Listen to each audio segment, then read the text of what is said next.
Hey folks, welcome once again to the Team TaylorMade Podcast, coming to you from our tour truck equivalent of the Butler cabin at Augusta.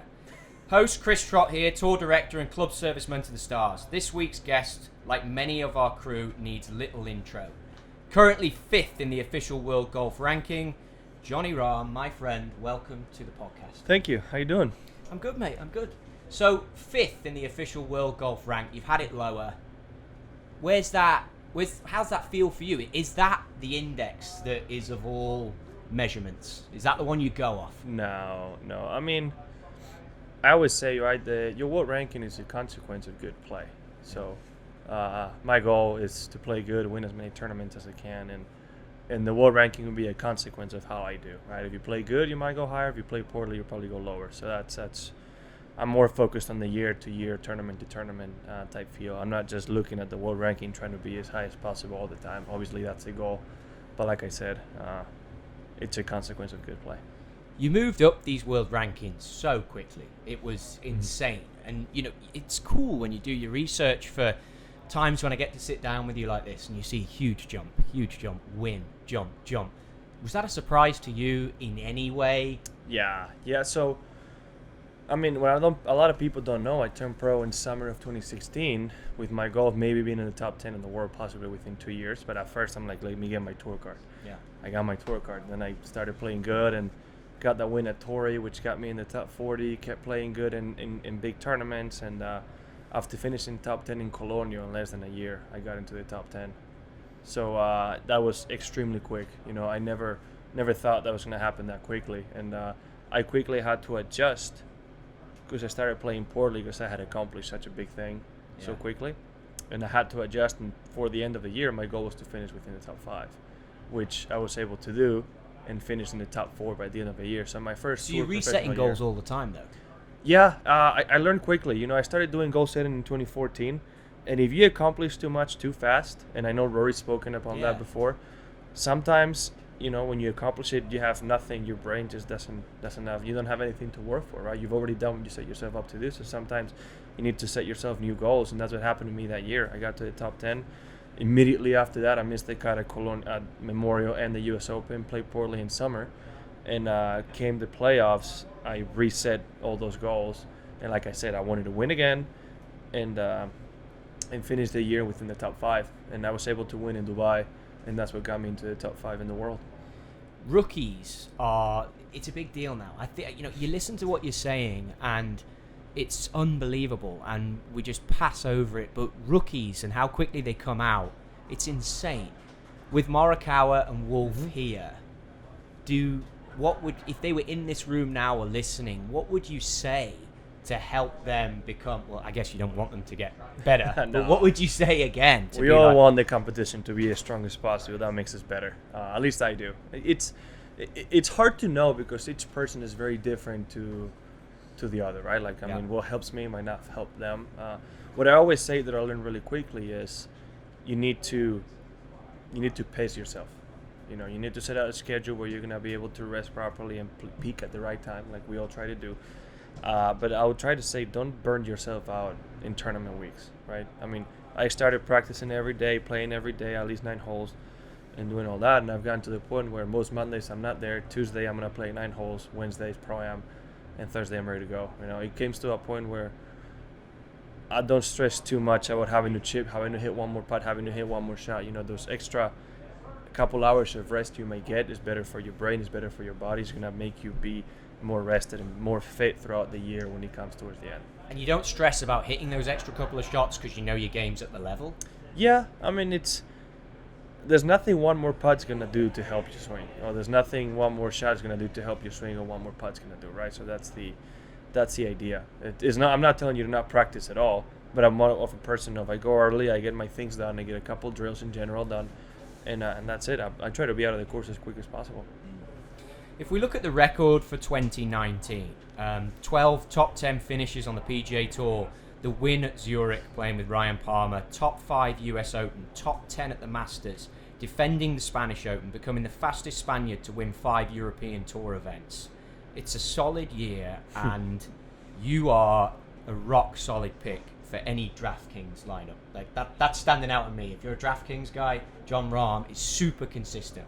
When you hear those things, what's your take on the year? How do you describe that season? It was a really good year. I mean, it's a third year in a row as a pro where I'm able to win 3 tournaments. I won 9 times worldwide in 3 years, which it's more than I ever thought I was going to do. The one that stands out a lot is, fastest Spaniard to get to 5 wins. That. Yeah, cool. I want to talk about that for sure. It's crazy because Sevi's such a reference for me, and I think he did it in 52 starts. I remember they told me I did it on 39, I believe. Unreal. I had a chance to do it in Wentworth at 37, but it's not that big of a difference. And it's crazy. Anytime you get to break a record of one of your idols, I mean, it's not only Sevi. I mean, Olazabal wasn't able to do it. Sergio wasn't able to do it. You have players like Quiroz, Gonzalo, Miguel. None of those players was able to do it that quickly. So for me to be, number one in Spanish golf history, I'm going to be the fastest into 5. Hopefully somebody beats it at some point. It just really stands out to me, right? And with that, I would say defending the Spanish Open. It's maybe not the biggest event I play all year, but it was my first defense of a tournament. And in home soil, there's always more personal pressure. It's something that for me is very emotionally a big deal. Does it feel, do you put it up there with majors and WGCs to go No, back and it's play very that? different. Emotionally, it's just more a part of me, as a Spanish golfer and representing golf, to be able to defend my home's Open. It's special. It's really special to me. I mean, it's not the same quality as other events, but it stands out to me just because it's personally such a special thing. Sevi, I think, is so big in European golf, and when I first started on tour, got to spend a small amount of time. He was still coming back, playing every now and again, or he'd come to events. Did you spend any time with him, even in your amateur days? You never got? The only time I got to meet him, I got to shake his hand. It was the Basque Golf Federation, which is not even Spanish. We're talking about Basque now. They used to have this. I think I was 12 or 13. They used to have this end of the ranking gala, where all the the better players from that year will go there, and you get a diploma, a little trophy, and there'll be a whole act and presentations and all that. It was fun. Yeah. And over there it was Olazabal and Sevi were there. Yeah. So when we got up there, you got to shake both of their hands. You get your little trophy and go for a pose for a picture. And I almost skipped Sevi. I didn't know who he was at that point. I was too young to realize. So I went to Olazabal, who gave me my diploma. I forgot what it was. And I completely skipped Sevi, and he stopped me. He's like, hey, don't forget about me. And I can remember everybody being like, what are you doing? I'm like, I'm sorry. I don't know what's going on. And not too long after, obviously, I learned who he was. And unfortunately, a couple of years later, he passed away, and I wasn't able to talk to him or pick his brain. But I can always say I won the Madrid Amateur Championship the day he passed away. So I was able to dedicate that to him, which for all of us is really special, right? And we were all a little bummed to know that a little piece of Spanish history had died that day. European history, I think. And do you still have the photo? You and no, there wasn't a photo. So we shook hands, and then that was that. And then we went. Look, all the champions would go to pose for a picture. They might be on it. I don't remember. It was so long ago. Not even. I mean, nobody in my family would have ever thought I would be here at this point. So you did. Sure. I always believed young enough, but I don't think at that point maybe I did, and I probably said it. I've always had a huge belief in myself, but realistically, I don't think many of us thought I'd be here at that point. So that's a good transition, because Tyler Brett is running this whole photo shoot for us here at the Floridian, and he's doing a stellar job. Mm-hmm. He told me a story in preparation for this, that you and him stood on a tee box at Shelter Harbour a few years ago. And it was a photo shoot a few years ago, and you were fresh-faced, brand new out the gate. And you stood at the back of the tee with him, and you said, "Hey, I'm going to be in this commercial. That's what's happening now." Apparently, you were quite shocked, and I'm going to be in this commercial. How now? I see you with the crew. I remember last year when the lights were going down, you were hitting those 4-iron flop shots with UDIs, and 790s were going every. You just wanted to hit every club we had, every product. Everyone's laughing, everyone's joking with you. You are truly a part of Team TaylorMade family now. How does that feel to go from being the, am I going to be in this, realization? It's surreal. So that first time in Indianapolis, it was unexpected, right? I mean, I had just signed with TaylorMade. I just gotten my tour card, but done nothing special. I never expected to be in any of those things. I'm like, I'm too young, my thought was maybe Sergio was doing it at that point, Rosie, Jason Day, DJ. So all the big names are going to be doing this. But I'm like, why am I here? I was like, I'm too. I just started. Nobody knows who I am. And I think the one commercial that came out of that was a TP5X commercial. But I wasn't supposed to be in any other one, or that I knew at least. I was just like, am I really going to be in a commercial with them? Like, why? Like, I'm not on the same level yet, right? Like, I don't know. It was just really, really mesmerizing. I'm like, wow, it's a really cool thing that so quickly I'm already here. Again, it's one of those things I didn't expect so early in my career. I've been a pro for 2 months. Yeah. We were blown away back then by your reaction to the golf ball. I mean, I can tell you now why that commercial made it through. One, I think you go on quickly and win, and you become very prominent and relevant. I won my second start with that ball. Why that photo shoot, you literally almost seemed like an aha moment that this ball's unbelievable. Mm-hmm. What is it that you like about the ball so much? And I've heard many times people say my reactions are fake. They're completely true. We don't see any of this, any of the new material until we come to this photo shoot. Like, today, with the drivers and the fairway woods and the wedges, we're all seeing all this for the first time. And that was my first time trying the TaylorMade ball, right? Even though it was out. And the biggest difference was I was hitting shots, and I joked, saying, if you can make me hit it longer and straighter, I'll put it in play. And they're like, we might be able to do that. And I started hitting 3 woods, and there was some right to left wind. I started hitting some shots, and the ball I was using then was moving quite a bit offline. And I grabbed the 3 wood. They gave me a TaylorMade ball, striped it, and that thing went right through it. I mean, barely moved. I was like, wow.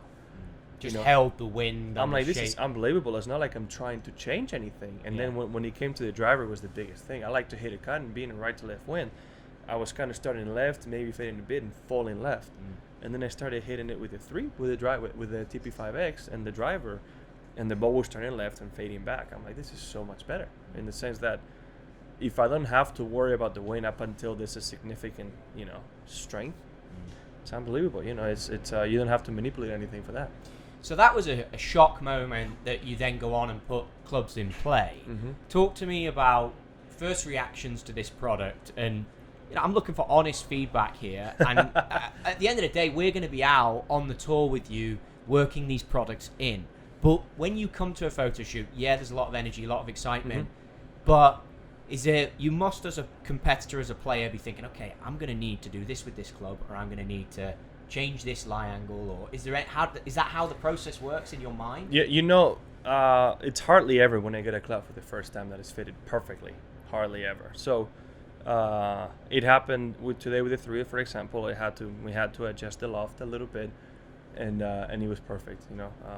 I wasn't checking the numbers. How far I was hitting it, but the ball flight was the one I wanted. And with the driver, very similar thing. I've also been, I've had quite some time off. I decided to break for about a month without a club, so my swing and my speed is not quite there yet. Yeah. So even if it's fitted for me for tournament shape, right now I can't move the club the same way, so it might be a little bit off. But the ones I was trying to hit hard and I hit good were good ball flights and feeling good. So very excited so far.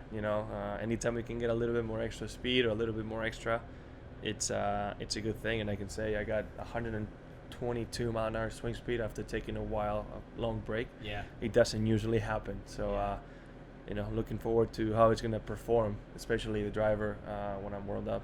They say, the engineers tell us, that the sim should help with the speed as well. Mm-hmm. So I mean, you got to be thinking there's got to be something in that if you can get even like game speed.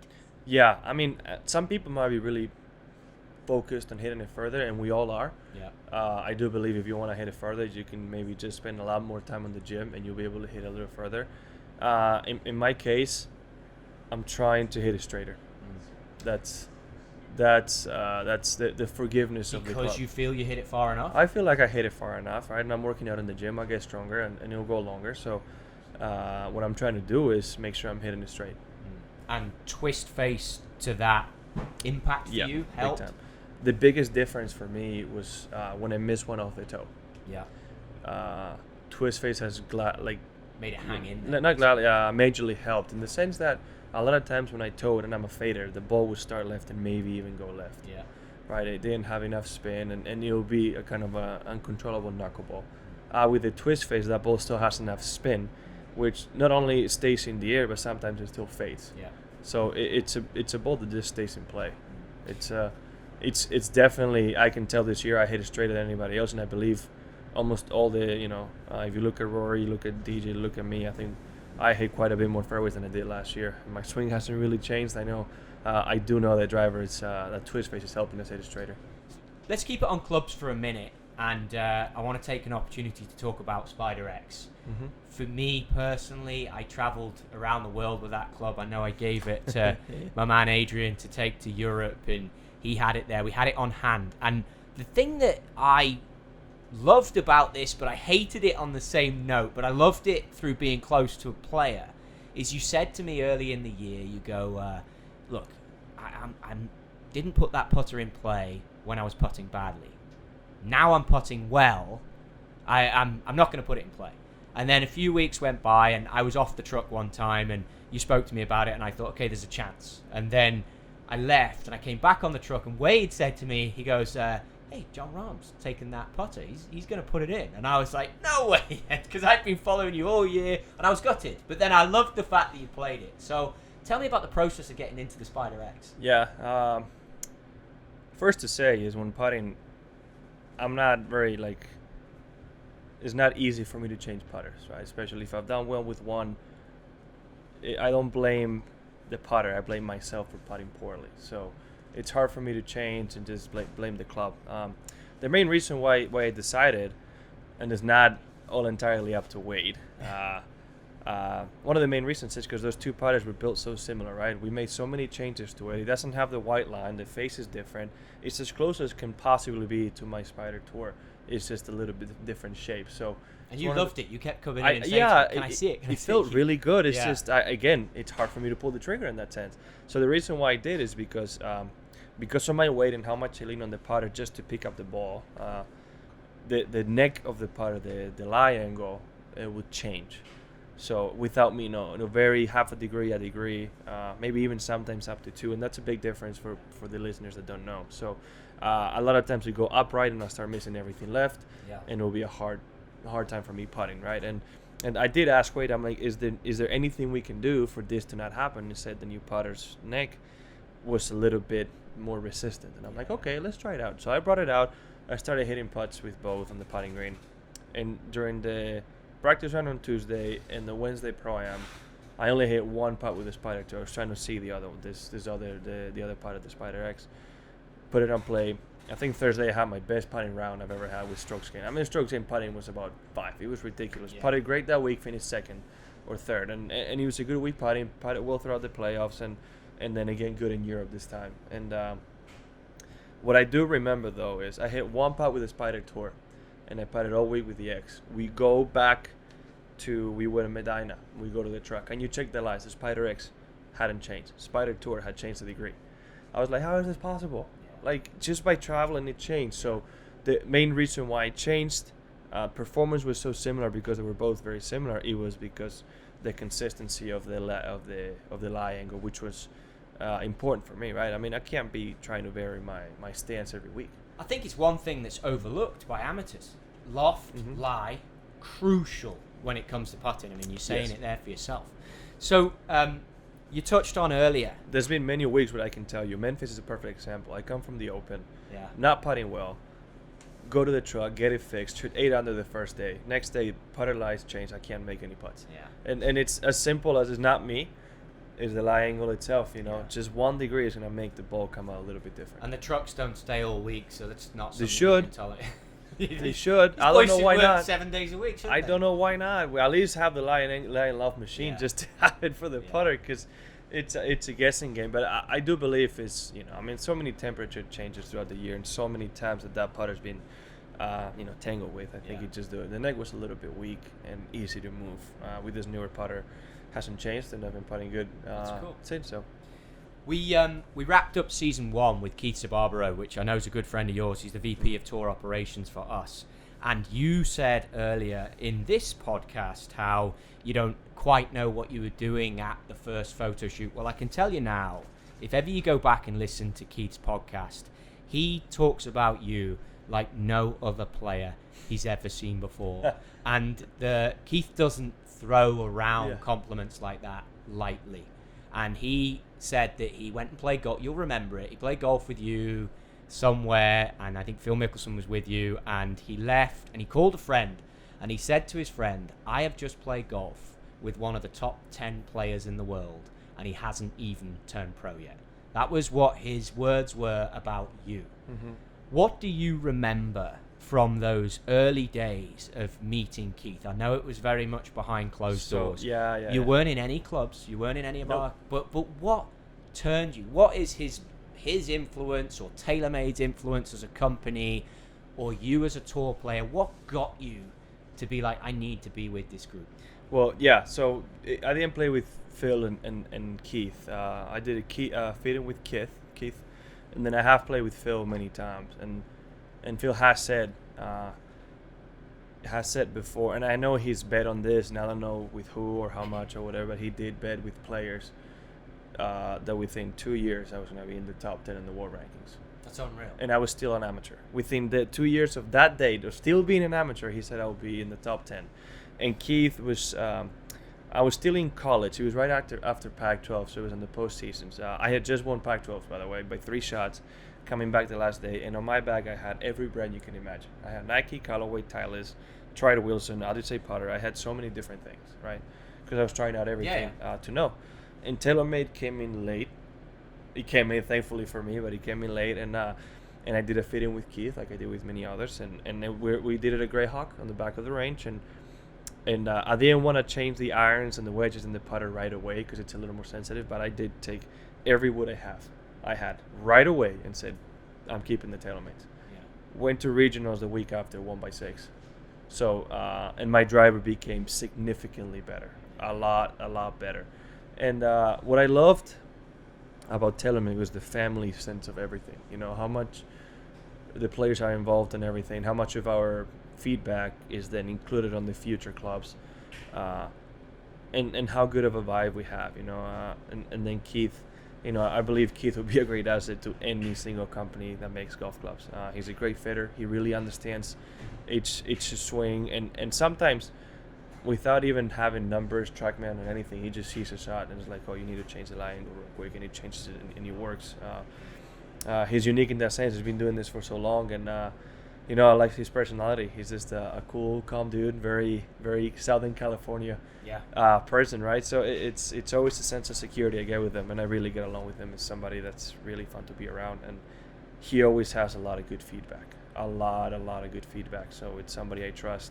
I play with a lot of times, and you know, I do love he tells me things straight up. He's not gonna mess around. So it's there's many things. I mean, a lot of things why we like all of you guys. You know, it's a great sense of community that we all love.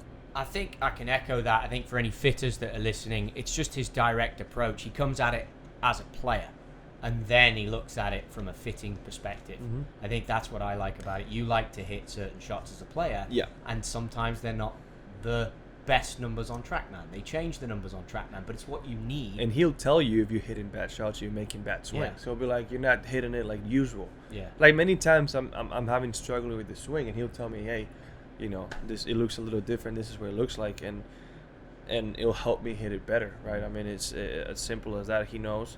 And the one thing he never does, he never panics no matter how bad a club might feel. You know, he never panics. He tries to find a solution, which for me, if you're doing it, especially in a tournament, it's you know, it's quite comforting. It's the SoCal chill. Yep. Speed injected questions. They've made it through to our second series of the podcast. So here are your speed injected questions. Let me get some water. Yeah, get ready. They're a little different to the first one, so you'll be all right. Okay. Torrey Pines or Beth Page? Torrey Pines.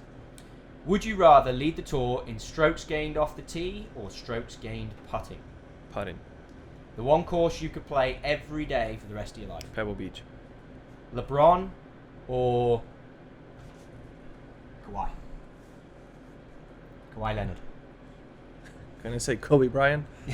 You can say whatever you want. Come on. I mean, this is just a recent rivalry that just started last year. Yeah. So, I don't know. I got a great rivalry for you then. Messi or Ronaldo?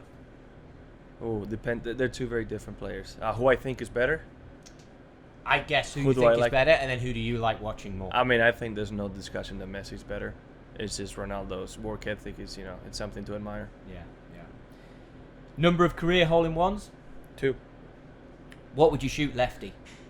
I don't think I'll finish. I'll definitely quit midway. Not a chance. Favorite TV or Netflix show right now? Right now, probably The Good Doctor. Okay. It's got in here window or aisle seat. Hopefully neither, right? If you're playing well. They're all window in that case, and aisle Yeah. at the same time. But it all depends. Am I emergency exit or not? I guess you could pre-select that. Pay a few more quid if you want it. If I am emergency exit, I'll get window. If not, I like the aisle so I can stretch my legs. Okay. Mallet or blade putter? Mallet. Beach or the mountains? Mountains. And then the one shot in your career you wish you could have a mulligan on. If I had to choose by choice of just that was a good, it was a well struck shot. It's not like I regret it. It would be the second shot in 11 at Players this year. Okay.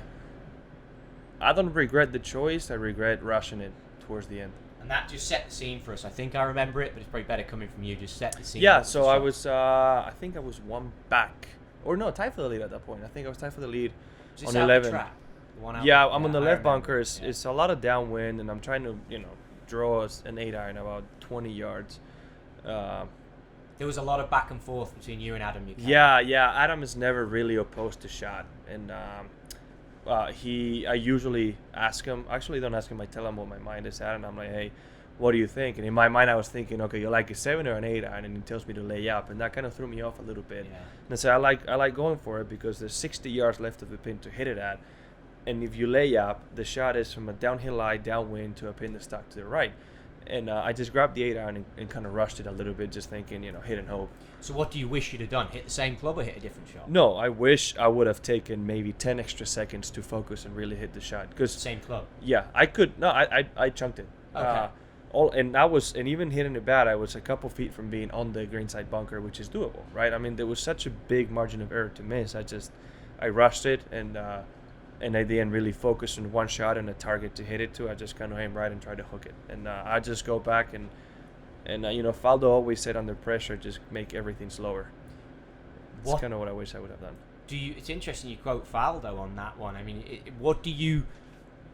the caddy there then said his mind. Are you happy with that? I would be. Always. And I always know whether it's good or bad, or Adam's gonna give me his advice. Yeah. And it's always up to me. I'm the one who makes the last decision, right? I'll never blame Adam for anything. I blame myself at that point for not giving myself 10 more seconds. As simple as that. It's not. I always say for anything, he's always gonna give me. He's not gonna try to hurt me. Obviously, he's trying to help me, and I was mad at myself at that point because I knew I rushed it. If I take my time and miss the shot, I missed the shot, but I didn't, and that was I didn't follow the process, and that was the part that really pissed me off. It's funny because it's one of the things I feel about you. You're always very fair. You're very honest and you're very fair in everything, be it club feedback, be it in the personality that you bring to the truck, and you hang out with us a lot on here. You play a lot of the computer games we have on here, and we like it. We like having you around. We like you being in the team. Thanks for coming on the podcast. Hopefully the listeners enjoy this one as much as I have. Hopefully. Guys, if you want to follow Jon on Instagram, it's at Jon Rahm. You can catch TaylorMade at TaylorMade Golf, and myself at Trotty Golf, where I post a lot about the tour. This podcast can be found in all of the usual places. You know where to go by now, and on the website, taylormadegolf.com/podcast. Thanks for tuning in. Give us your feedback. Let us know if there's any questions you want to ask these guys next time we get them on. But until next time, thanks for listening.